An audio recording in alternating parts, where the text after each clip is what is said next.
Donc, aujourd'hui, on va commencer un tout petit peu de physique. Enfin, a priori, on partirait sur de la physique des particules si on suit les mêmes choix faits par l'autre cours.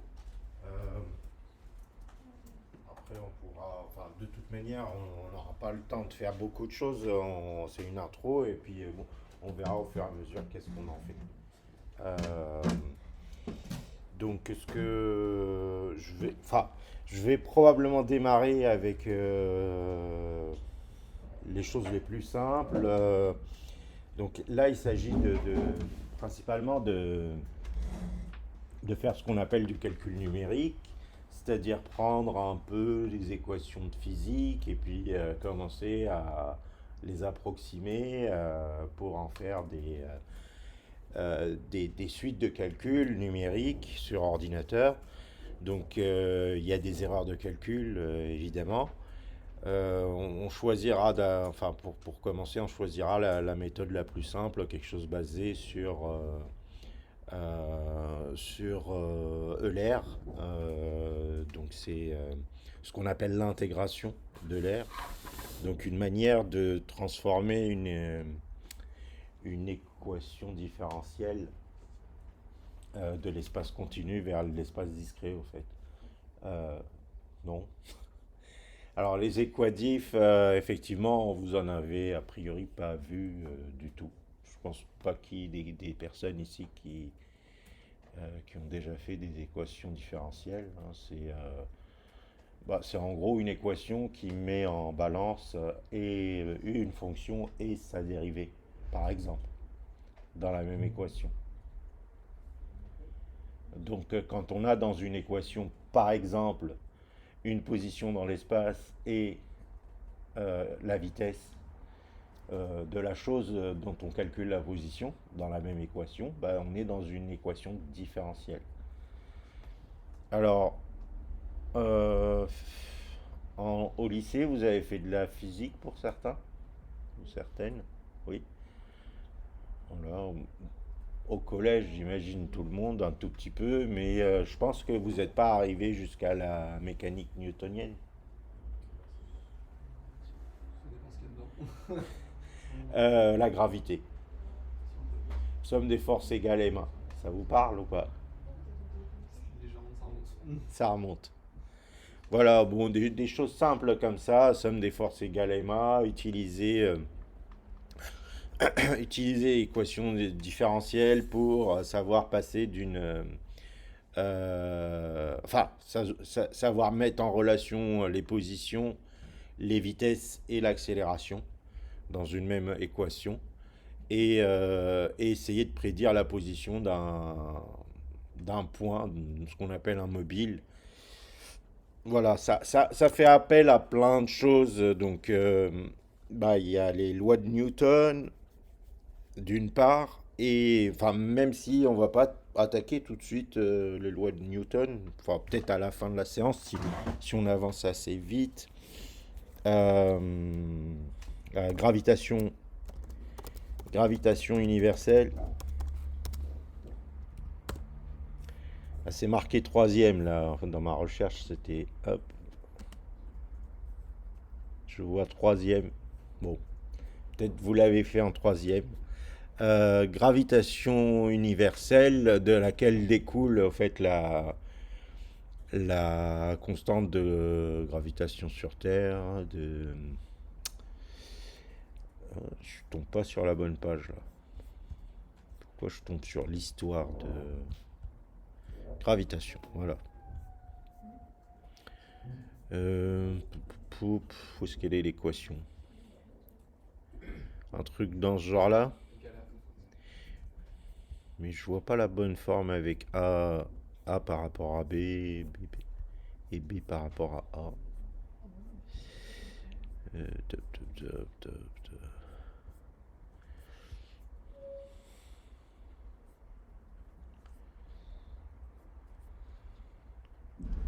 Bon, peu importe, hein, c'est cette chose-là ici.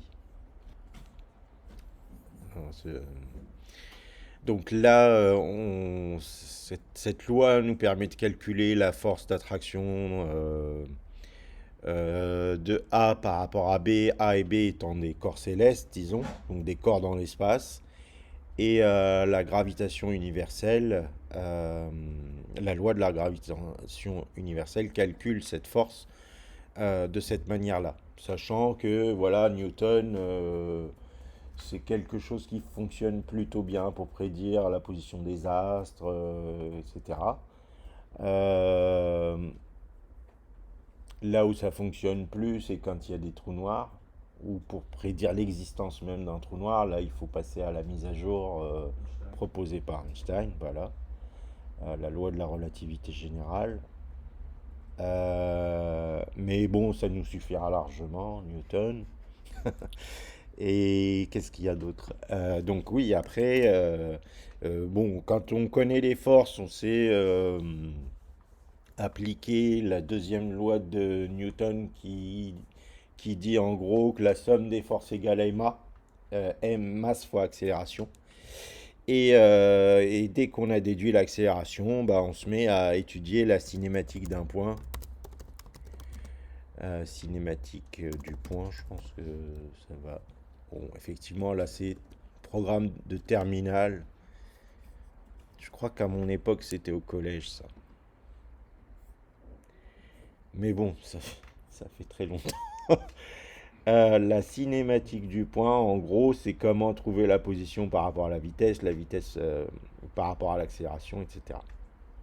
Bon, bref, je vous mets les Wikipédia parce que si vous avez le temps d'aller jeter un œil, histoire essayer de retenir des trucs, hein, mais de toute manière, moi je redonnerai à chaque fois les différents trucs avant, les différentes équations que j'utilise avant de commencer à les utiliser. On va partir sur des notions hyper basiques. Vous savez a priori calculer le déplacement quand vous avez une vitesse et que vous savez combien de temps est passé. Déjà, on va commencer par juste ça en fait. On a une vitesse, on a une position, on calcule la mise à jour de la position. Voilà. Grosso modo. Et ensuite, on apprendra qu'en réalité, la vitesse se met à jour avec l'accélération. Et donc, on introduira une première, l'accélération la plus classique, la gravité, sur Terre, par exemple, enfin, par analogie à la gravité sur Terre, donc un corps qui tombe à partir d'une position enfin, une position de départ à une certaine hauteur. Et donc on calcule sa vitesse au fur et à mesure, on met à jour sa position au fur et à mesure, etc. Pareil, de toutes ces choses-là vont découler aussi les problèmes de collision aussi, forcément, parce qu'on va commencer à vouloir modéliser un environnement dans lequel nos mobiles se déplacent, nos points se déplacent, et on va vouloir les contraindre à un espace fermé pour pas que ça parte dans toutes les directions. Et du coup, on aura à gérer des problèmes de collision aussi. Voilà, grosso modo, l'intro à ce qu'on va faire à partir de maintenant, probablement au minimum pour 2 séances. Et notre point de départ, ça va être le code phi basique 0.1.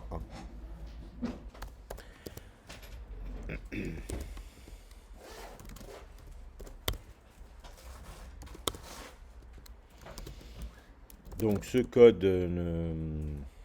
est tiré d'un des codes précédemment vus, dans lequel simplement je dessine une boule et je la fais bouger à l'aide d'une équation qui fait appel à cosinus et sinus. Voilà. Donc on commence par modéliser notre environnement dans lequel nos mobiles vont se déplacer. Donc ça, c'est mon mobile. On peut décider de enfin, repousser pour plus tard le côté 3 dimensions, si vous voulez bien, pour pas surcharger la chose, sachant que quand on aura fait le calcul sur une dimension, Quand on fait le calcul sur... Nous, on va le faire directement sur 2. Mais quand on le fait sur une, l'étendre à 2, bah, il suffit juste de le multiplexer, quoi. En gros, les calculs sur X, on les reporte pareil sur Y et on les reporte pareil sur Z, hein. C'est juste que la position en X dépend de la vitesse en X qui dépend de l'accélération en X, la position en Y de la vitesse en Y, de l'accélération en Y, etc., etc. Donc c'est juste du copier-coller de ligne pour remplacer un X par un Y, en fait, hein, et un Y par un Z. Donc, euh, donc pas trop de soucis à passer d'une dimension à une autre.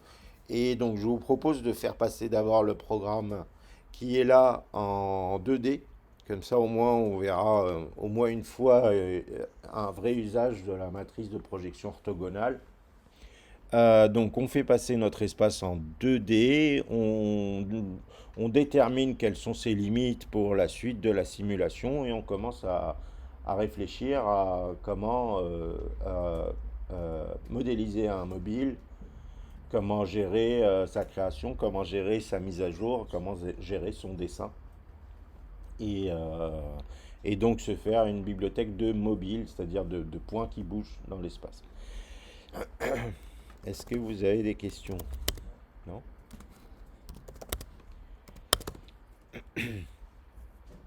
Donc dans cet exemple, on a une fenêtre qui est plutôt rectangulaire.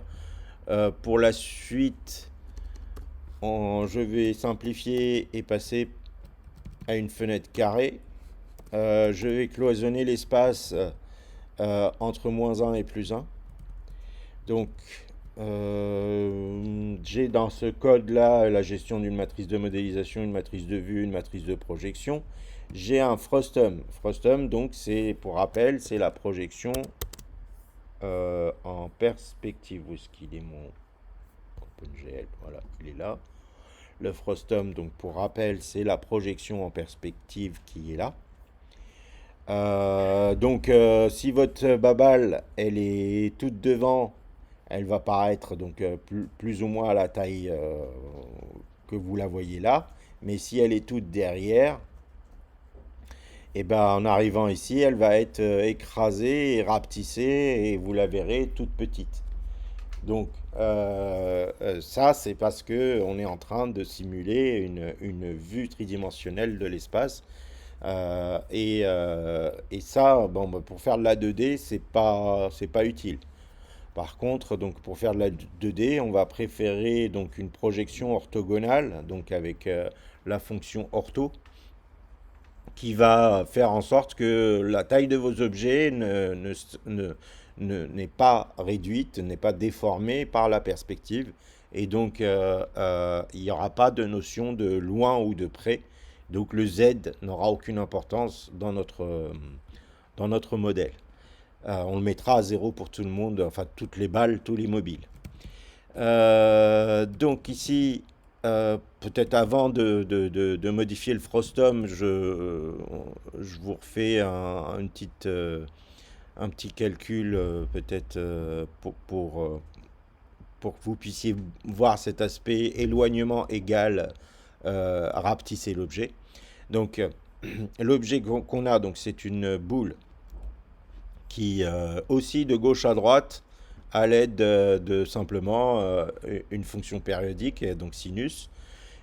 Sinus l'angle fois 5, donc elle aussi de -5 à +5, en gros.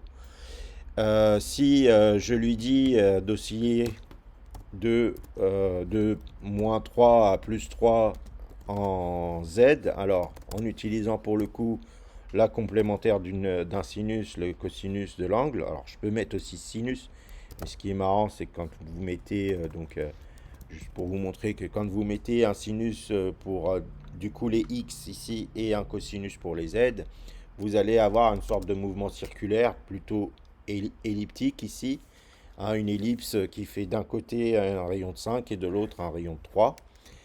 Euh, hop. Et on va éliminer ensuite la perspective pour voir que l'effet d'éloignement, bon, il est peut-être pas assez fort ici, l'éloignement. On va passer à à 8.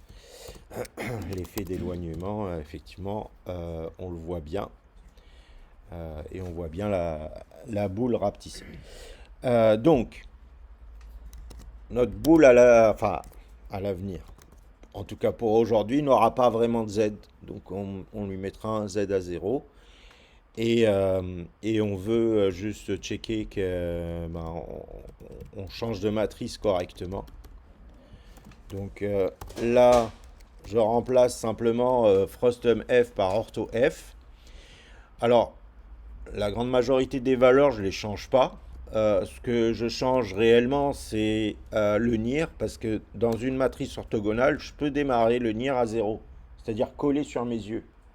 Comme il n'y a pas de déformation, le cône, vous voyez, le cône d'ouverture de l'œil, enfin de la vision, si vous voyez, si vous prenez ce plan et vous le rapprochez vers ce point, même vous le mettez au-dessus de ce point, vous voyez que les vecteurs qui partent, les quatre vecteurs qui partent vers les quatre coins, bah, si ce plan était confondu avec ce point, eh ben, ça partirait vers le haut et vers le bas, et vous aurez au fait un volume de projection de, de, de, de taille infinie. Volume de projection de taille infinie reprojeté vers un écran de taille euh, finie. Ça fait que tous les objets, vous allez les visualiser de taille divisée par l'infini. En gros, leur taille va passer à 0 et vous ne verrez rien. Ce qui est logique, hein. Les calculs mènent vers une, vers une division par infini et du coup, vos tailles passent à 0. Ça, c'est dans le cas d'un Frustum. Mais dans le cas d'un ortho, enfin, l'œil, vous le mettez là, collé à ce plan, il n'y a aucun problème. De toute manière, le plan ira à l'écran. Parce qu'il n'y a pas ce côté tirer les rayons vers les coins du plan NIR. Le plan NIR, il est là, il peut commencer à 0. Ça, c'est juste pour vous dire que vous pouvez donc très bien mettre 0 ici, dans ce cas-là, mais surtout pas mettre 0 quand c'est une Frustum. Sinon, vous verrez rien et vous allez chercher longtemps avant de voir quelque chose. Enfin, avant de comprendre que vous avez fait cette erreur-là et de voir quelque chose. Par contre, donc là, en faisant cette modification, vous constatez que l'objet, bah, il est quelque part, mais on ne le voit pas très bien. Alors, on va corriger quelques petits trucs. Déjà, le lookat, on est un peu haut. Et on regarde vers 0. Donc, on va se mettre en 0 en hauteur et on regarde en 0. Donc, du coup, on a quand même un point de vue parallèle. On voit la balle passer, mais elle va de moins 5 à plus 5 et en profondeur on s'en fiche un peu. Par contre elle va de moins 5 à plus 5, hein. C'est à cause de ça. Et donc comme notre volume de projection orthogonale il va de moins 1 à plus 1, bah, on ne la voit pas la balle. Donc si vous mettez ici 5, 5, ici vous pouvez mettre 5.0 f fois ça et 5.0 f fois ça, vous voyez l'ensemble du volume traversé par la balle. Vous voyez. Je vais revenir en arrière, c'est pas ça que je veux, hein, c'était juste pour vous montrer. Hop, hop, hop, je reviens vers mes valeurs unitaires parce que un espace unitaire, ça m'arrange pour mes calculs. Donc en vrai, moi ce que je veux, c'est que la balle, elle dépasse pas 1. Enfin ici, elle fait ce qu'elle veut, mais c'est surtout en X et voilà, en X et en Y. En X et en Y, qu'elle n'aille pas au-delà de moins 1 ou plus 1. Les limites, c'est entre moins 1 et plus 1. Donc, ce qui est le cas là, hein, c'est son centre qui compte, hein, pour le moment. C'est le centre de la balle qui compte. Elle est énorme la balle et c'est normal, elle fait une taille 1. Donc, tous nos mobiles à l'avenir, on va décider d'une taille et la taille, ce sera un pourcentage de l'écran. Enfin, un pourcentage de cette taille unitaire qui est de 2 en vrai, hein, de moins 1 à plus 1, vous avez une taille de 2. Votre espace, il fait 2 quoi, de large et 2 de haut. Et donc, toutes vos balles, faut les scaler pour leur donner une taille en pourcentage de ce volume. Alors, j'ai le 4DU scale F. Et donc, on va lui donner le même scale en X, en Y et en Z. Est-ce que le... Bon, on verra si le scale, il faut le faire avant ou après. Euh, je l'ai mis là. Je ne me suis pas posé la question. Hop. Ça marche pas. On verra. Donc, faut quand même bien se poser la question où est-ce que vous mettez le scale, avant ou après le translate, hein. Sachez que donc on part toujours du moment où on a envoyé les matrices et donc on remonte. La première opération effectuée, c'est un scale. Donc il y a une multiplication matricielle qui vient modifier la matrice pour en faire une matrice qui scale. Vous rajoutez par multiplication une translation. La translation, on a vu rapidement avec le système de coordonnées homogènes que c'était quelque chose qui venait s'ajouter dans la dernière colonne. Et donc votre scale, il vient s'ajouter tel quel. Hein, pas scale, votre translate, qu'est-ce que j'ai dit? Votre scale, pardon. Votre translate vient s'ajouter tel quel sans subir le scale. Donc c'est OK, c'est ça qu'on veut. Par contre, si vous faites l'inverse, c'est-à-dire si vous avez un translate en lisant de bas en haut, vous lisez translate et puis scale, attention, votre translate sera multiplié par le scale. Et donc ce sera un petit translate et pas celui que vous faites là. Je ne sais pas ce que ça va donner si je le fais là, mais en gros, si j'inverse ces deux lignes, je ne suis pas censé avoir le même résultat. Et j'ai pas le même résultat, j'ai un tout petit translate. Voilà, ça fait pip, pip, pip, pip, tout petit. Et pourtant, la balle, elle est autant scalée, mais c'est juste, en plus, son mouvement a été scalé. Non, moi, je ne veux pas scaler le mouvement, je veux juste scaler la taille de la balle. Et là, on est bon. Enfin, on est bon. On imagine qu'on va être bon pour commencer à travailler notre simulation. On a préparé l'espace de travail. On a une balle pour le moment. Elle n'a pas du tout un mouvement physique.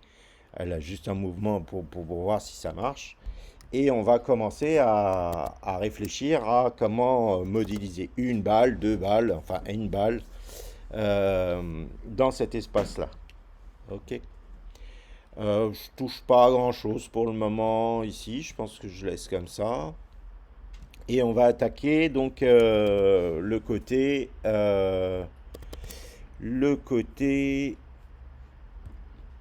conception, quoi. En gros, comment on va définir notre mobile, quelle structure de données on va imaginer. Au passage, j'ouvre une parenthèse, vous faites un cours de C++ ce semestre. Vous pouvez très bien refaire en C++.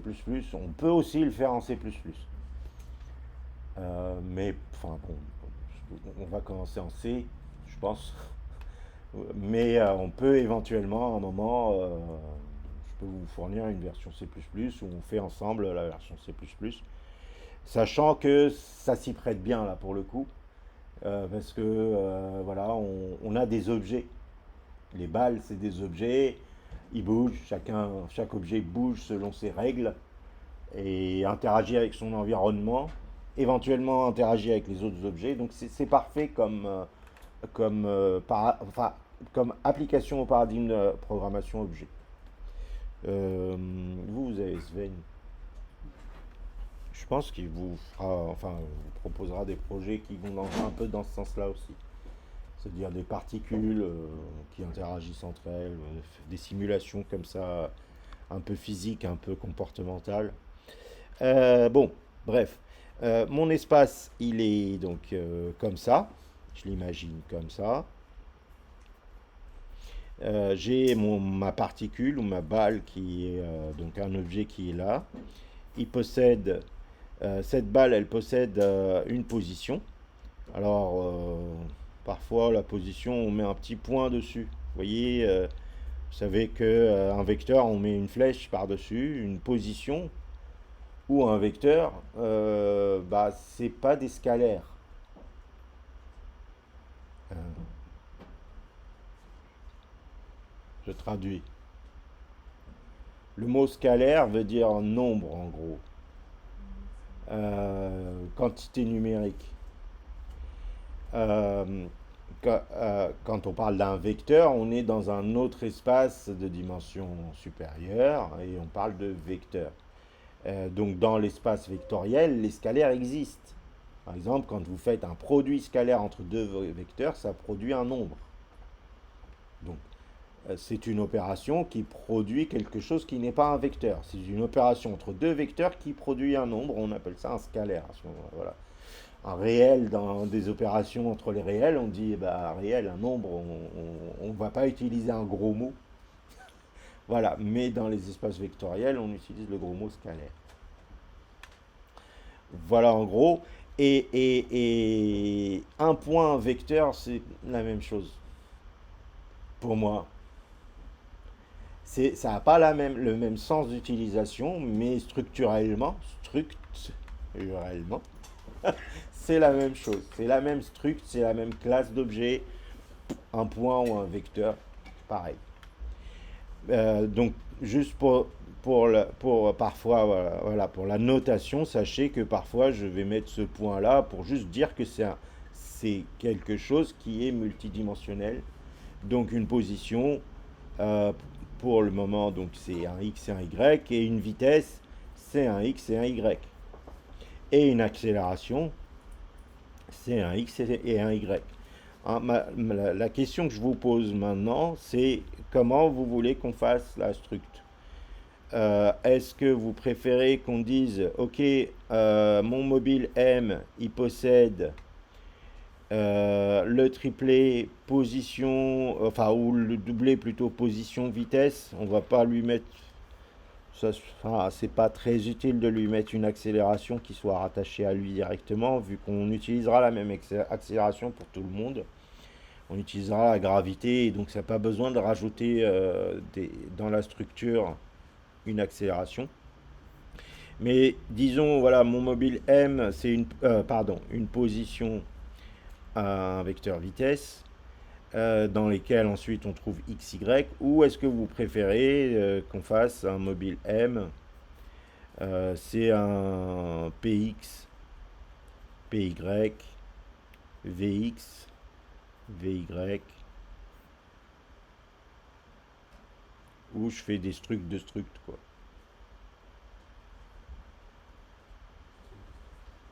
Ça, on fait comme ça. Ok. Donc on va faire une structure VEC 2D ou ouais voilà. On va faire une structure VEC 2, VEC 2T qui va contenir un X et un Y et derrière on crée un mobile qui aura un VEC 2T P et un VEC 2T V et puis éventuellement un flottant parce qu'on va lui donner au mobile un rayon. Ici, on va lui donner un petit rayon R et on lui donnera aussi une couleur pour le différencier des autres mobiles. Et on lui donnera une couleur. Donc on crée une structure qui va dans ce sens-là. Oui. Est-ce que c'est juste possible dans le nom des structures et des variables de mettre des mots complets? Parce que de 5 minutes, 10 minutes à pouvoir du code, les lettres, parfois on utilise ce que ça veut dire. Ok, bah vous poserez la question, vous proposerez les mots euh, qui vont bien. Ok, je fais ça dans un fichier mobile.c. La struct, je la mets dans le point C parce que elle reste interne, pas besoin qu'elle soit visible de l'extérieur. Donc struct vec 2t, ça suffit Ouais, ou vector? avec 2, je pense que ça va. Vec 2, ça va. Euh, et dans laquelle on va mettre un GL float x, y. Ici, on va faire un dièse include GL4D, GL for de mise. Oula. GLKT, glkademise.h. Voilà. Donc là, je fais un type def, struct, vec de t, vec de t. Un type def struct mobilité, mobilité. Et la struct mobilité, dedans on met donc 2 vec de t, vec de t. Alors, position, pos ou p, pos. Et ensuite, soit velocity, speed, j'aime pas trop. Ah ouais. J'aime bien la lettre V pour vitesse ou velocity.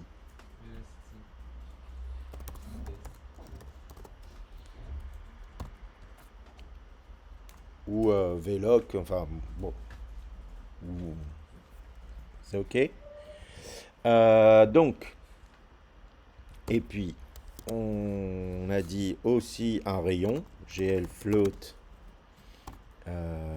radius, et puis GL float color. Et là, on va mettre 4 en dur, parce que de toute façon, ça sera pas plus que 4. Voilà, ça me semble correct comme structure.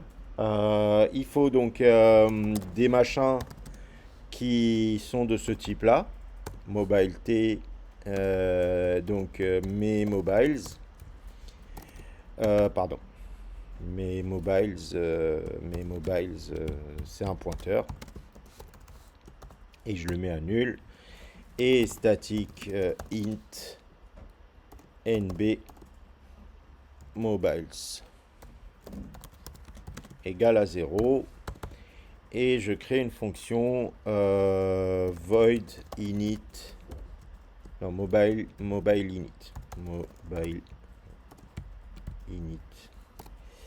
int n. Donc je reçois un entier n qui me propose de créer n mobile. Et donc première chose que je peux faire à la limite, c'est set le nb mobiles à n. Ensuite, bon, c'est parce que j'ai l'habitude et que je fais ça en boucle. Parfois, j'ai envie de réinit les mobiles éventuellement, donc je peux faire en sorte que ce truc-là, si mobiles différents de nul, je le free pour recréer d'autres mobiles. Free mobiles. Et là, j'enchaîne en faisant donc mobiles égale et je fais un malloc. Donc m. Oh là là, qu'est-ce qu'il est allé chercher lui? Hop, pardon. Hop, malloc de. Alors, on fait comment? Voilà. Voilà. Très bien, merci. Hop. Donc, on alloue NB Mobiles, on assert l'allocation.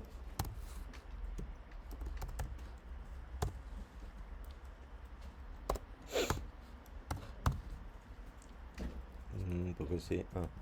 Il m'a pas rajouté assert. Hop, hop. Voilà. Il m'a rajouté le dièse include assert. Et puis j'enchaîne en faisant une boucle pour init ces mobiles.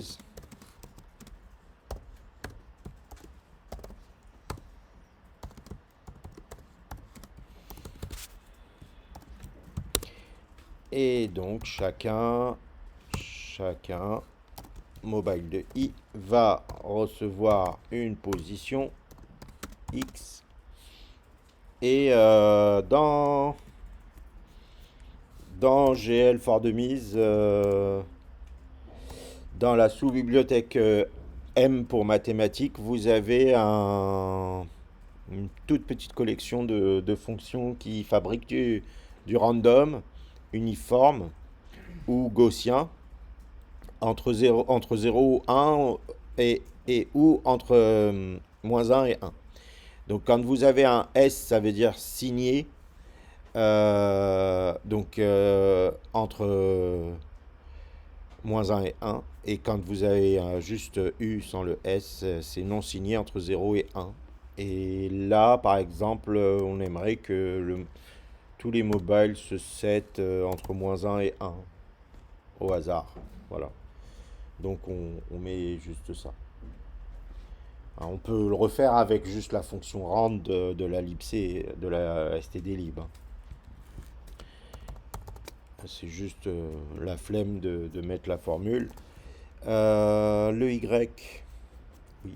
Pas de Z, on a dit pour le moment, hein. Le Y, pareil. La vélocité. Euh, Velocity X. Alors, je sais pas s'il faut la pondérer ou pas. Donc la vélocité, il faut imaginer que si vous avez 1, ça veut dire qu'en une seconde, le mobile fait la moitié de l'écran, quoi, en déplacement. La moitié de l'écran fait 2. Et donc en une seconde, si vous avez une vitesse de 1, il fait la moitié de l'écran. À la limite, ça me va pour la vitesse, ça me va moins pour la position. Je vais réduire un peu l'amplitude des positions. Je vais les concentrer un peu au centre. Pas énormément, mais un peu, quoi. Entre moins 0,5 et plus 0,5. Et la vélocité entre moins 1 et plus 1. Hop, vélocité Y. Donc après les vélocités, on a quoi là? Le radius et la couleur. Alors, radius. Pardon. Radius de la balle.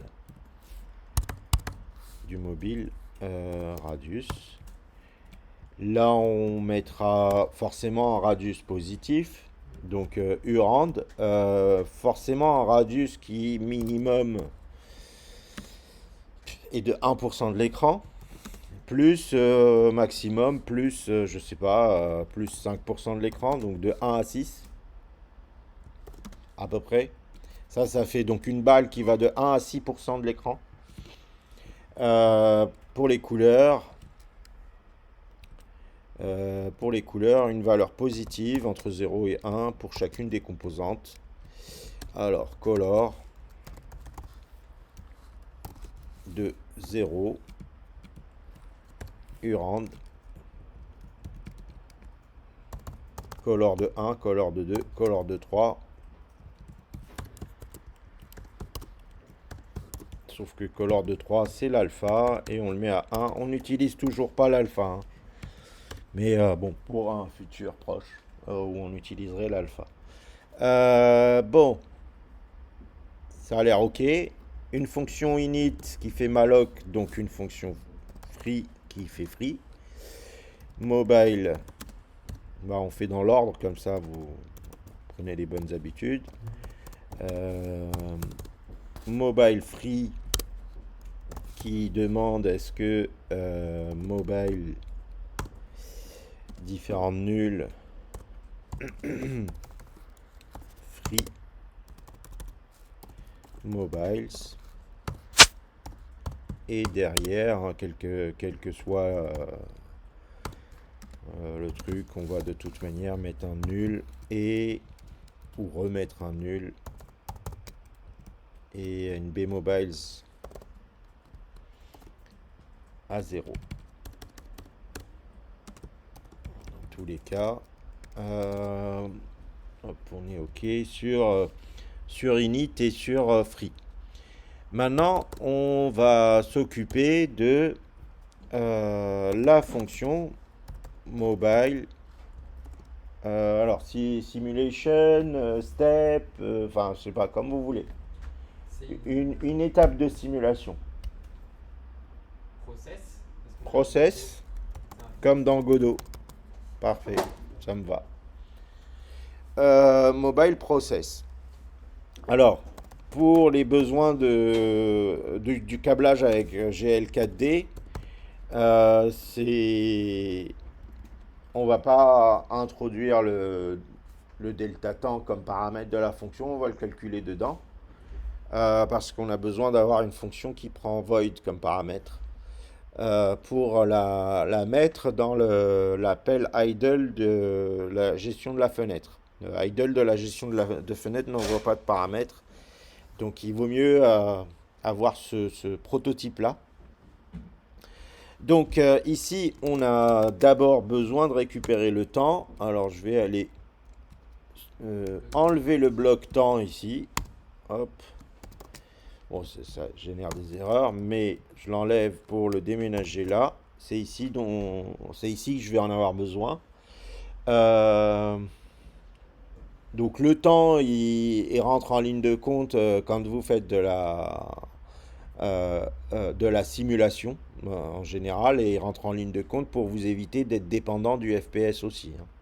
Donc une fois déjà pour les équations de physique, on a le temps qui rentre en ligne de compte dans l'équation, mais en plus, c'est une mauvaise idée de faire 100 parce que de toute manière, vous allez avoir un problème de dépendance au FPS si vous ne gérez pas le temps. Donc, on a le temps. La question, c'est donc qu'est-ce qu'on fait maintenant? On fait une boucle sur tous les mobiles et on vient mettre à jour leur position en fonction de leur vitesse.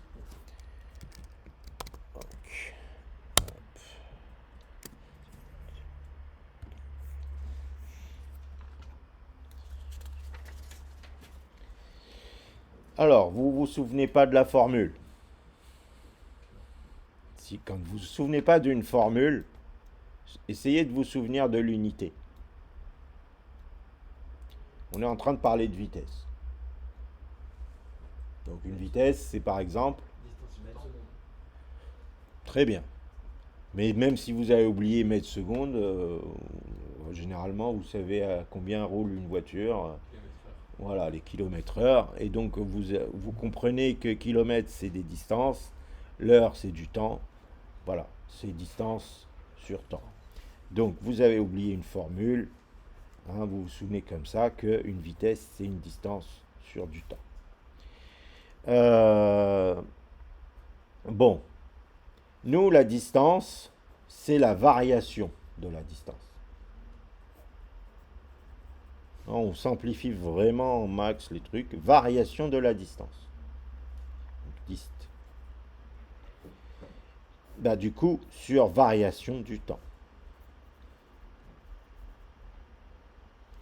Alors, en physique, on va vous écrire que la vitesse, c'est la dérivée de la position sur dt, en fonction dt. C'est ça la vraie formule, c'est la vitesse, c'est la variation de la position sur la variation du temps. Alors, ce petit d que je dessine un peu de manière bizarre, hein, qu'on appelle des ronds, c'est dérivé. Donc, en gros, comment se lit ça pour quelqu'un qui a plus l'habitude en maths, c'est en réalité, la vitesse est la dérivée de la position. Vous connaissez les dérivées. Hein, si je vous donne f de x égale x au carré, vous savez, vous vous souvenez peut-être que la dérivée de f de x, c'est 2x. Eh bien, on parle de la même chose là. Hein. D'accord? On parle exactement de la même chose, on parle de la dérivée d'un truc. Donc, en réalité, quand vous voyez une courbe, c'est des positions. La vitesse dans cette courbe, c'est les dérivés de cette courbe. Hein? Donc, si vous aviez une position ici et une position après qui est là, Vous pouvez déduire qu'en réalité, la vitesse, elle est comme ça. Et alors, la vitesse, c'est quoi? C'est le truc qui est tangent à la courbe. Vous voyez, à chaque point de la courbe, j'ai une vitesse. À chaque point de la courbe, j'ai une vitesse. Ici, au début, j'ai commencé par dessiner deux points. Parce que j'ai séparé les points par un espace-temps. Dans la machine, en machine, j'ai cet espace-temps. Je ne peux pas le réduire à presque zéro, à la limite de zéro. Donc quand vous êtes dans du D-rond comme ça, là, en réalité, votre variation de temps, elle tend vers zéro. En fait, le D-rond, c'est parce que votre temps tend vers zéro. C'est pas zéro, et c'est pas 0,01, quoi. Voilà. Sauf que sur machine, c'est effectivement 0,01, 0, enfin voilà. C'est une toute petite variation de temps et elle est discrète. Donc le temps, il passe du domaine du continu au domaine du discret. Ok? C'est ça, passer donc une équadif en réalité dans un système où on va faire du calcul numérique par approximation. On va en fait dire bon ok c'est pas une dérivée mais plutôt une différence. Dérivée devient différence de temps. Dans le même genre, hein, dans l'autre sens, une intégrale devient une somme. Une intégrale dans le domaine du continu devient une somme dans le domaine du discret. Ah, parce que intégrer une dérivée, c'est revenir vers son ancêtre, la position. Oh. Bah, une intégrale, c'est quoi? L'air sous la courbe. Ok. Et bien là, en fait, si vous partez du vecteur qui est là, et que vous avez la variation de temps, delta t, vous pouvez calculer le rectangle, par exemple, qui est là, et le rectangle qui est un peu plus grand, qui est là. Et vous approximez l'air à peu près sous la courbe ici, par le grand plus le petit divisé par 2. Vous faites une approximation de l'air sous la courbe en dessinant un gros carré. Et quand vous faites la somme de vos gros carrés, vous êtes en train de faire une somme. Et donc vous allez calculer l'air sous la courbe, mais de manière approximative. Mais en réalité, quand on veut calculer l'air sous la courbe, on ne va pas faire somme, mais plutôt intégrale. Donc ça, c'est le discret, ça, c'est le continu. Pareil, donc le D rond, c'est le continu, et le delta, c'est le discret. Enfin, le delta, dans le code, je le note D, petit d, mais pas D rond. Voilà. Donc, faut juste. Enfin, je pense que c'est bien de raccrocher le fait que les choses que vous avez peut-être vues en maths, euh, sans vraiment raccrocher quelque chose à ces choses-là, bah, vous voyez ici que c'est qu'une dérivée, par exemple, en considérant une position, la dérivée des positions, c'est les vitesses. Que la dérivée des vitesses, c'est l'accélération. Si je prends cette fonction-là et que je la dessine, f de x égale x2, c'est comme ça, non? Pardon. Voilà. Et alors, cette fonction, c'est les positions d'un point qui se balade comme ça. Et ce même point, bah, sa vitesse, elle évolue selon 2x. 2x, c'est la courbe qui, à peu près, c'est la droite qui passe par l'origine et qui monte avec une pente de 2. Donc vous voyez, la vitesse est négative, mais elle est de moins en moins petite. Hein, elle se rapproche de zéro. Elle est négative, elle se rapproche de zéro. Pile ici, la vitesse est nulle. Et hop, elle devient positive et elle augmente de plus en plus. Et donc c'est elle qui décrit au fait ce mouvement. Et la vitesse, comment elle bouge? F seconde de x égale 2. À chaque laps de temps, elle augmente de 2. À chaque laps de 1 temps, elle augmente de 2 la vitesse. Et ben voilà, l'accélération, c'est la courbe qui est là. Elle est constante. Donc pour cette courbe de mobile qui bouge sur cette parabole comme ça, en fait, vous avez une vitesse et vous avez une accélération. Voilà, raccrocher un peu la physique aux maths, c'est cool. Enfin, ça donne un côté un peu moins abstrait aux maths. On va mettre de la lumière. Ok, j'en étais où? J'en étais à V égale D sur T. Alors, la distance sur le temps. Ok. Bon, la distance, je vais la renommer variation de position. Du coup, le temps, variation de temps. La vitesse, c'est la variation de position sur la variation de temps. Donc, la variation de position, produit en croix, c'est V fois dt. Je mets un point virgule et ça y est, c'est du code. Voilà. Donc bon, ça c'est ma POS, c'est ma structure, c'est ma sous-structure POS. Et ça c'est Velocity. Et ça c'est mon dt qui est dans le code et j'ai fini en fait.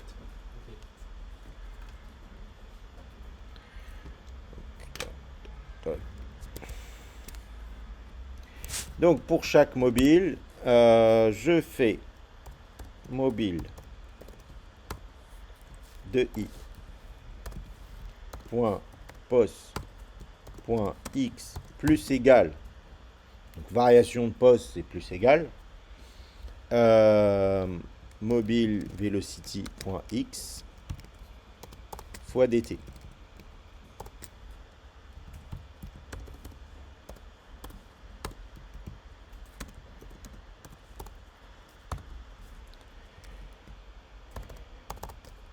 Et même chose pour y. Et quand vous aurez un z, même chose pour z. Ok, donc a priori, si ça fonctionne, j'ai une simulation qui fonctionne. Alors ok, j'ai une simulation qui fonctionne, mais il faut que je la voie. Il faut que je voie le résultat de ma simulation, donc il faut que j'ai une fonction qui dessine les mobiles. Donc, bon, je copie-colle par flemme, même si je vais enlever tout ça.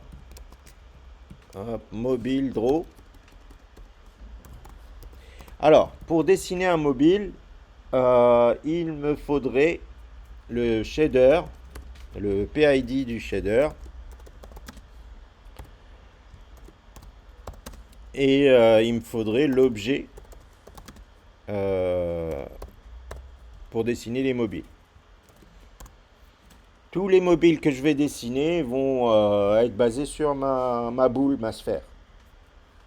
Donc quand j'ai ces deux éléments-là, je suis capable de dessiner la position X et la position Y d'un mobile avec sa couleur color à un moment donné. Alors, je retourne dans le window.c et je vais piquer tout ce qui concerne un mobile. Alors, hop, je prends tout ça.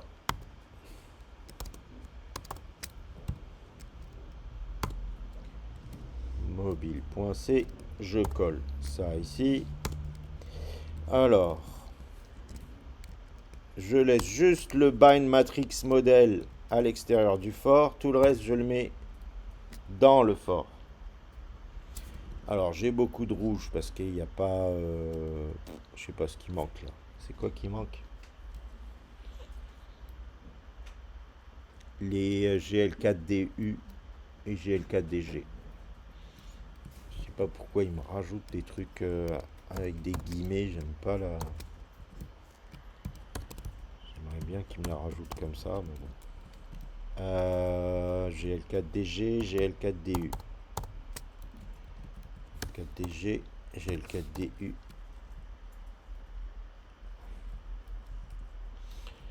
Et bool ID et PID. Donc PID c'est PID comme ça et bool ID c'est object ID. Object ID.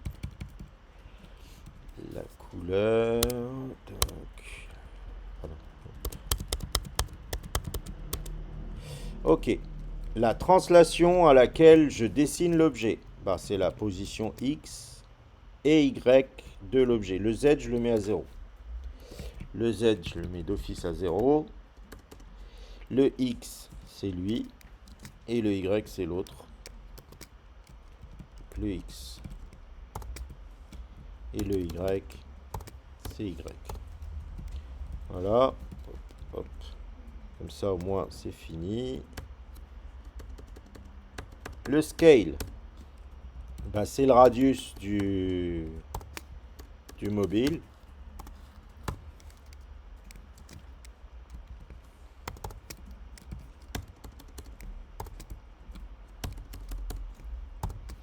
Qu'est-ce qu'il y a d'autre? La couleur, c'est la color. Alors, hop, on n'en a pas fait des comme ça. Comme color, c'est un vecteur de 4 flottant, déjà. Donc, c'est déjà un vec 4, en fait. Et que vous avez la flemme d'écrire color de 0, color de 1, color de 2, color de 3. Vous mettez un V ici. Et cette fonction, avec le V, prend un paramètre en plus qui est au milieu entre ces deux-là. C'est le nombre de vecteurs. Donc, en gros, ça dit, je t'envoie le 1 qui est là. Ça fait, je t'envoie un vecteur de 4 flottants que tu vas mapper avec la variable couleur du côté shader. Et voici le pointeur vers ce vecteur. Et donc, il va lire les 4 colors du mobile I. Hop. Je crois que c'est bon.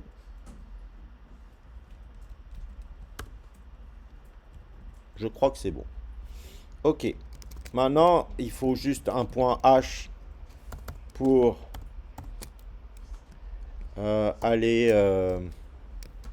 utiliser ces 3 fonctions à l'extérieur de ce mobile.c. Je copie-colle les protos. Je l'ai pas fait dans le bon sens, mais c'est pas grave. J'ai fait une pile. Hop, et je vais créer un mobile.h qui donc les déclare simplement, les prototypes simplement, et on rajoute, enfin pour être juste un peu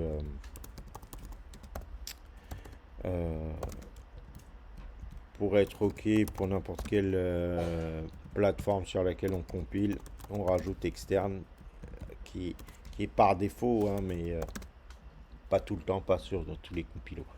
Donc je rajoute le externe, j'ai un problème avec glint encore. Dièse include gl4d gl4d.h.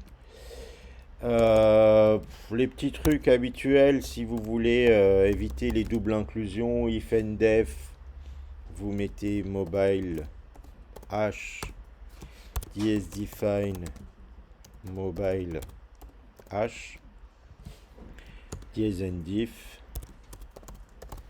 Et comme vous faites du C++ aussi, ça le include il se débrouille. Mais comme vous faites du C++, si vous voulez que votre code compile en C++ aussi, il faut que quand c'est C++, il faut lui dire que c'est du C++, que c'est du C. Pardon. Il faut lui dire que c'est du C quand c'est le compilateur C++. Et pour ça, il faut écrire if def, dièse if def, C++. Dans le cas de C++, vous rajoutez que le code qui suit, c'est du externe C, dièse diff, et vous fermez cette accolade de externe C après les prototypes qui sont du C. Voilà. Et vous avez un point H qui est OK. Le point C, il n'y a pas d'erreur. Et le window.c, on n'a plus besoin de l'angle, il n'y a plus d'erreur. Maintenant, qu'est-ce qu'on fait avec tout ça? Donc, on inclut le mobile.h.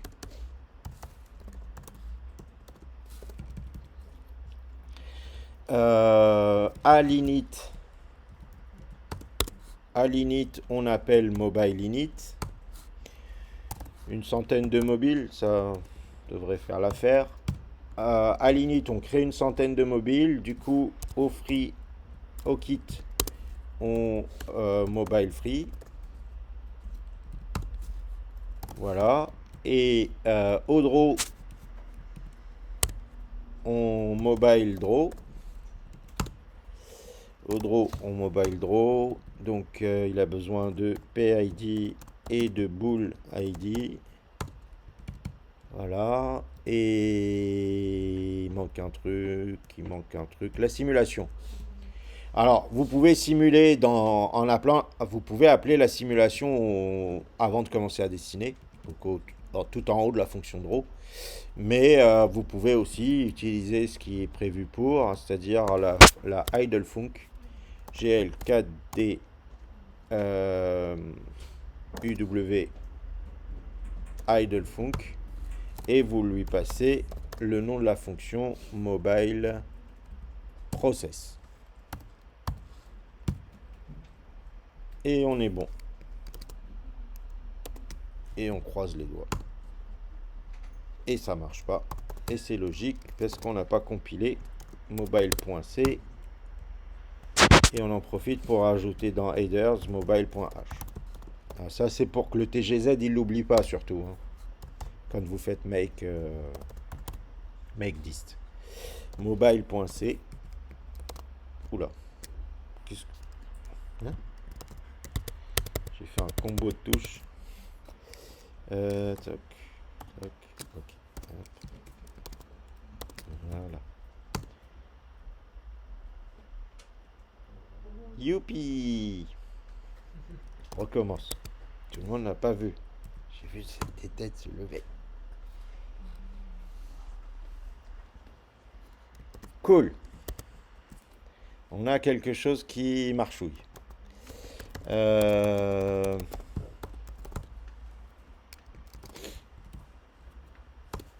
l'étape, enfin là tout de suite, j'imagine vous n'avez pas une envie folle de rajouter la gravité. Vous avez plutôt une envie folle de faire des collisions. Voilà. Donc on va faire des collisions avec les bords.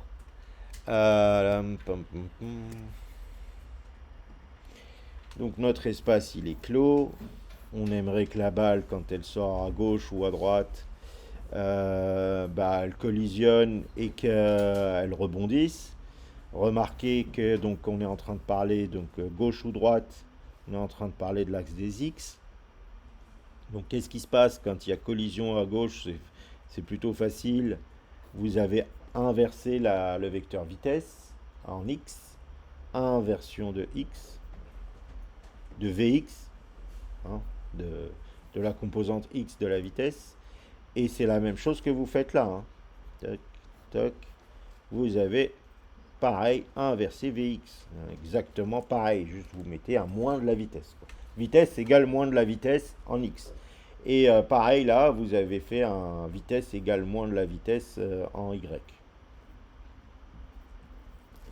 Et de ce côté, bon, sachez que si votre plan, ça s'appelle un plan de collision. Si votre plan de collision, c'est pas des trucs comme ça, verticaux, horizontaux, effectivement, si votre plan de collision, il est de travers, En réalité, ce qu'il vous faut à ce moment-là, c'est ce qu'on appelle le vecteur normal à cet endroit-là et calculer le reflet. Hein, on a vu? Non, on n'a pas vu. Enfin, pour ceux qui ont vu l'une des premières vidéos des L3, on a vu avec les L3 le reflet, mais il existe la fonction si vous souvenez pas de la formule, enfin, vous l'avez pas fait à l'école, la formule du reflet, vous avez la fonction reflect dans le GLSL. Je ne dis pas de l'utiliser, hein, parce que là, on n'est pas en GLSL, on est en CPU. Mais là, vous avez la formule qui est redonnée dans la doc de la fonction. Donc, avec le vecteur normal, vous êtes capable de calculer le reflet de ce vecteur incident qui est ce vecteur sortant. Donc ça, c'est l'incident, ça, c'est le vecteur normal, et ça, c'est le reflet. Voilà. Et justement, vous avez une fonction reflect en GLSL qui prend un incident, une normale et qui donne un reflect. Voilà. Ça, c'est si vous avez un de ces quatre envie de mettre un plan de collision qui soit pas vertical ou horizontal, qui soit de travers. Problème, bon, pas problème. On va faire d'abord la version simple et puis après on verra s'il y a un problème. Bon, donc je vais dans mobile.c. À chaque fois que je calcule la nouvelle position du mobile, je mets à jour pour la collision. Ça mérite peut-être un dessin. C'est pas évident pour tout le monde. Ça mérite peut-être un dessin. Donc vous avez votre plan de collision. J'ai choisi le mur à droite. Vous avez votre mobile qui est là. Et l'étape d'après, votre mobile qui était donc à cette position que j'ai dessinée, la position va bouger. Le X va bouger et le Y va bouger. Donc votre mobile qui était là, à l'étape d'après, virtuellement, il est là. Voilà, dans le mur. Alors, je fais exprès de bien le faire rentrer dans le mur. Et ça, bon, ok, j'aime pas, mais bon, prenons la version la plus simple. Hein, on fait avec, il rentre un peu dans le mur, mais ça se voit pas trop, quoi. Prenons le truc le plus simple pour commencer, on ira plus tard un peu plus finement corriger ce calcul-là. Cette version simple, elle fonctionne pour des choses assez simples. Euh, donc, votre vecteur vitesse, il ressemblait à quelque chose comme ça. Et qu'est-ce que vous avez fait pour corriger ça? Ben, vous le bougez comme ça. Donc, on a dit le X est inversé. Donc, comment on sait qu'on est dans le mur? Eh ben, on prend la position en X, on lui rajoute le rayon, et cette somme des deux est supérieure ou égale à quoi? Là où se trouve le mur. Et le mur, il se trouve à quelle coordonnée X? Le mur droit à plus 1. Le mur droit, il est à plus 1, donc si, en gros, position du mobile plus rayon du mobile supérieur ou égal à 1, collision. Qu'est-ce que je fais en cas de collision? J'inverse le X de la vitesse. Je ne sais pas si vous l'aviez avant que je fasse le dessin. Pour ça, je fais le dessin.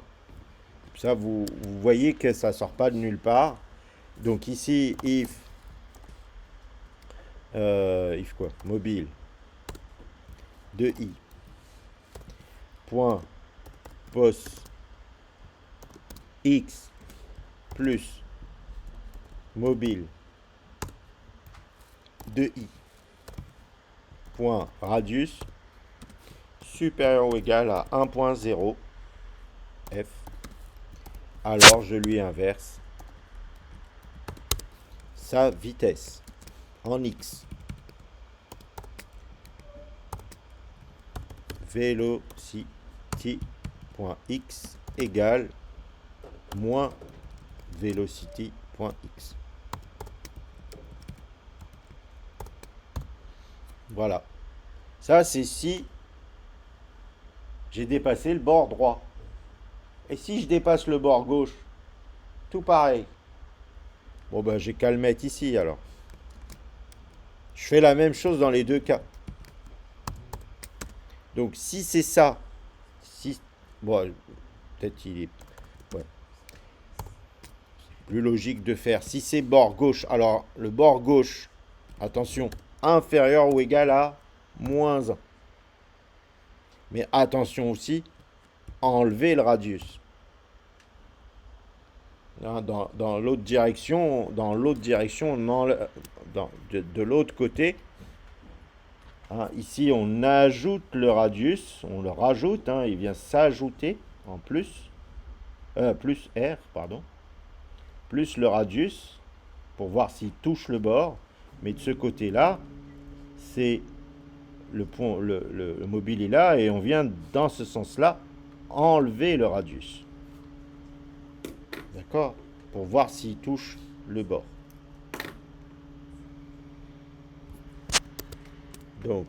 Donc, moins le radius, inférieur ou égal à 0, ou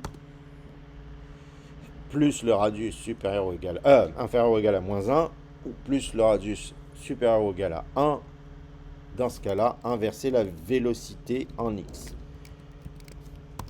Même chose pour y. Prenez tous les x, vous les remplacez par des y. Ok. Ok. Ok.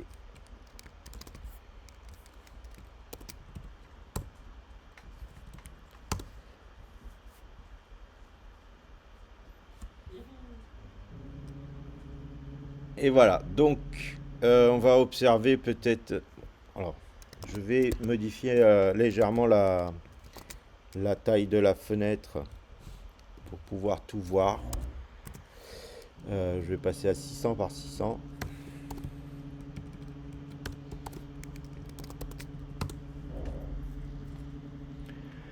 Alors, est-ce que on voit un bug apparaître? Ah oui, si vous voyez la balle verte là-haut, qu'est-ce qu'elle fait? Ah, la bleue aussi. Vous voyez?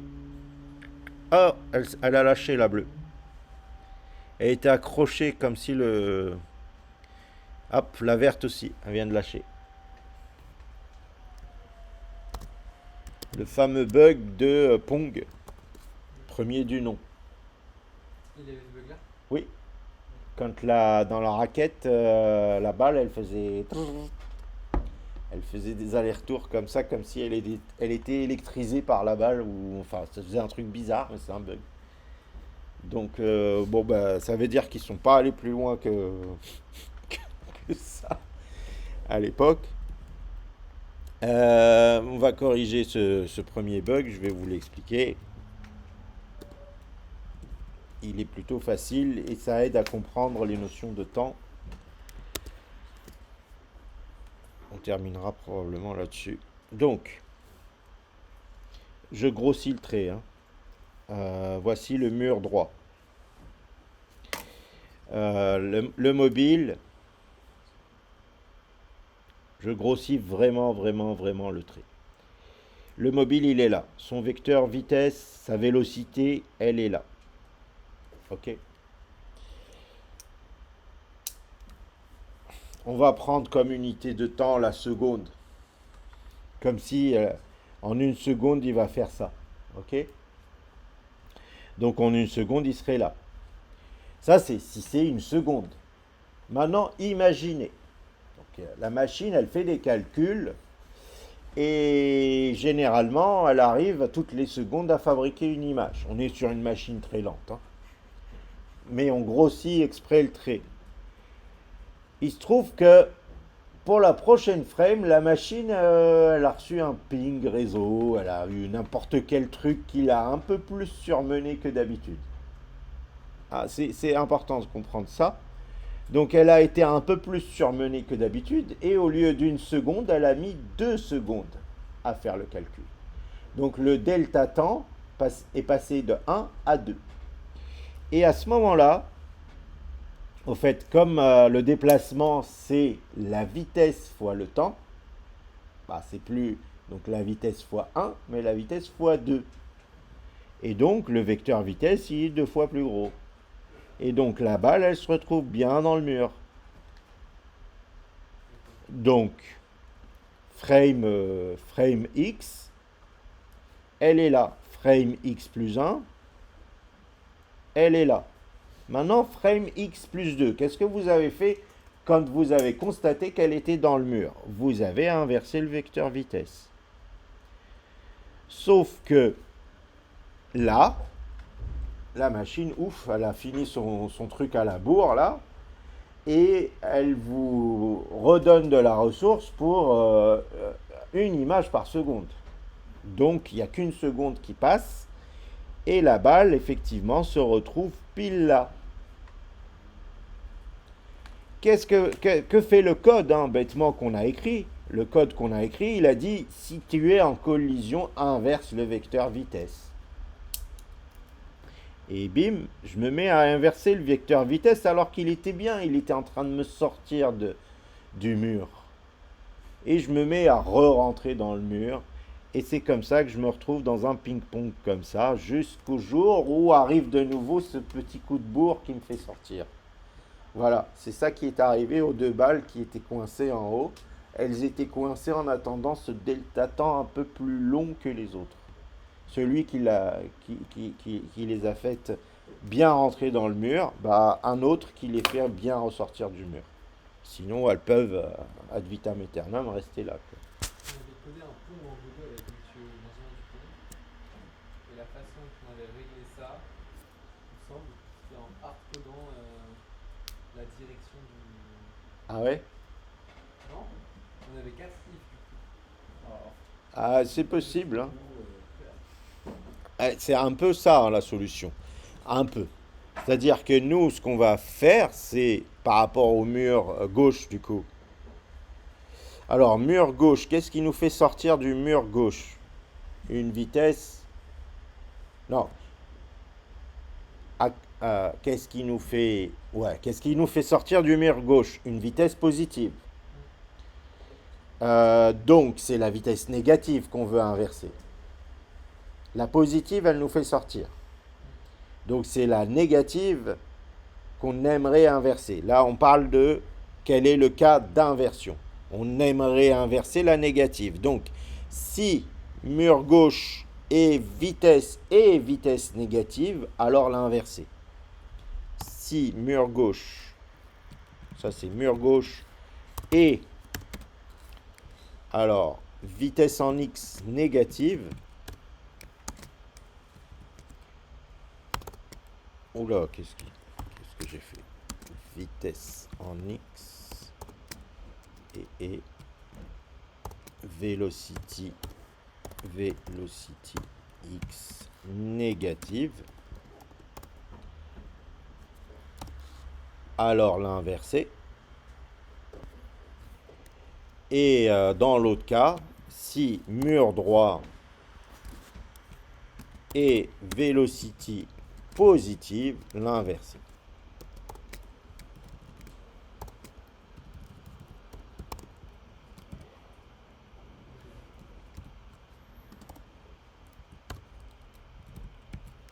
Donc le if devient un peu plus touffu, mais il corrige le bug au moins. Alors là, les x deviennent des y.